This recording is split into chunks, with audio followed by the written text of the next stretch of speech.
আচ্ছা, গাবতলী হাটের হচ্ছে আপনি কিছু কষ্টের কথা বলতেছিলেন। কষ্ট প্রসাব ফেরার জায়গা নাই। অন্য অন্য হাটে জায়গায় জায়গায় প্রসাব টয়লেট আছে, জি ইচ্ছা মতো ঘোরা যায়, ইচ্ছা মতো শোয়া যায়, ইচ্ছা মতো রান্না করেও খাওয়া যায়। জি।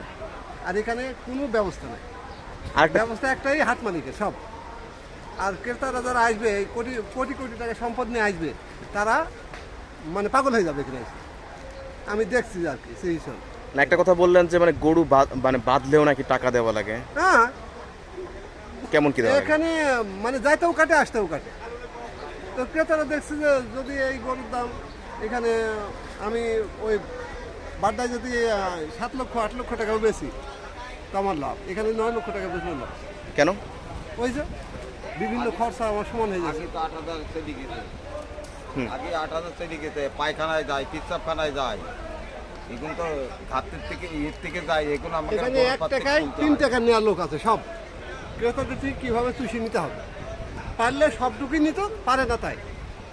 না, একটা গরু বাঁধলে নাকি 10,000 টাকা শুনলাম দিতে হয়। হ্যাঁ, আরও বেশি আছে। এটা গরু বিক্রি করলেও দিতে হবে নাকি না করলেও দিতে হবে? ওর যে তো নিয়ে যাবে, খুঁটি শেষ, ওর শেষ। খুঁটি গরু যত ঈদ পর্যন্ত একটা টাইম আছে। ঈদ পর্যন্ত গরু তুমি এমনি নিয়ে গেলেও দিয়ে থাকবে।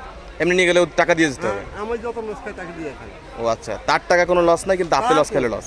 এই জন্য আপনি কি বলছেন, সামনের বছর থেকে আর আসবেন না হাটে? না না, হ্যাঁ, এবছর হাটে আসার শখ শেষ।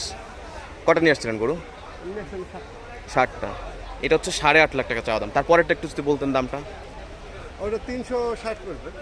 3,60,000। তো এটা সেম মনে হচ্ছে আমার কাছে। সেম না, অনেক কম বেশি, ডবল কম বেশি। ডবল কম বেশি তো দেখাচ্ছে যেন সেম সেম, দেখাচ্ছে। উঁচা জায়গার কারণে মেবি। তারপরটা হচ্ছে চাওয়া দাম ছিল কত আপনার? 380 করবে। 380। তারপর 400 করবে। 4 লক্ষ টাকা। তারপরেরটা তারপরে 80 করবে, তারপরে 60 করবে। 80 এবং হচ্ছে 60। দর্শক দেখাচ্ছিলাম, এখন পর্যন্ত বিক্রি হয়নি। 6 দিন ধরে গাবতলী হাটে আছে। দেখা যাক সামনের দিনগুলোতে কেমন আসে ক্রেতা। আপাতত ক্রেতা শূন্য বললেই চলে। এই জন্যই অনেক বিক্রেতা এবছর আসেনি হাটে। হাটের কিছু খরচ বেশি, যে কারণে হচ্ছে ক্রেতারা অনেক মনোমালিন্য কষ্ট নিয়ে চলে যায় গাবতলী হাট থেকে। এই জন্য অনেক ডোকা শূন্য রয়েছে। দেখতে রাস্তার সাথেই থাকুন।